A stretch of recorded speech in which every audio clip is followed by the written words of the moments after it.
ஏஐன்னு ஒருத்தர் இருக்காரு, கார்த்திகேயன் சொல்லிட்டு. அதில் இன்னொருத்தர் வேலை செய்கிறவங்க, சப் கான்ட்ராக்ட் வேலை செய்கிறவங்க ஒருத்தருங்க, மலையரசன் ஒருத்தர். அது உள்ள வேலை செய்கிறவங்க, சிஸ்டத்தில் வேலை செய்கிறவங்க, இவங்கெல்லாம் பண்ண மக்களை பண்ண எகுத்தகுதி பேசுறது. நீ என்ன அவதி கேட்க, அதெல்லாம் கொடுக்க முடியாது, இதெல்லாம் கொடுக்க முடியாது. யாரால?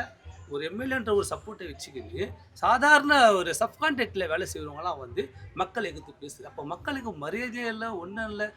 அதிகாரி யாரு பேசணும்? ஒரு அதிகாரின்றவங்க யார் பேசணும், யாரு பேசக்கூடாதுன்றதே இல்லை. ஒரு சாதாரணமாக உட்காந்து வேலை செய்கிறவங்கலாம் கூட மக்களை அண்ணா வர போ அண்ணா அவங்களாம் முறைகிறது. போகிற மக்களாவது போலீஸ்காரங்க அதுக்கு முன்னாடி அவங்க போலீஸ்கார தான் பண்ணிடுறாங்க இந்த வேலைகளை. யாரை பார்த்தாலும் முறைகிறது, கொள்வது, என்ன ஸ்டேஷனுக்கு போனவங்க அசிங்கமாக பேசுறது.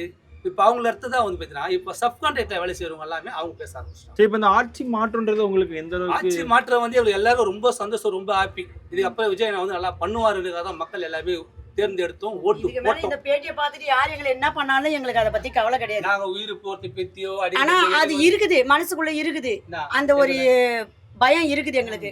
ஆனாலும் நாங்க எதுக்கு துணிஞ்சுதான் இந்த பேட்டி கூட நான் கொடுக்க கூடாதுன்னு தான் நினைச்சேன், பயந்துக்குன்னு. ஆனாலும் இப்ப நான் கொடுக்குறேன்.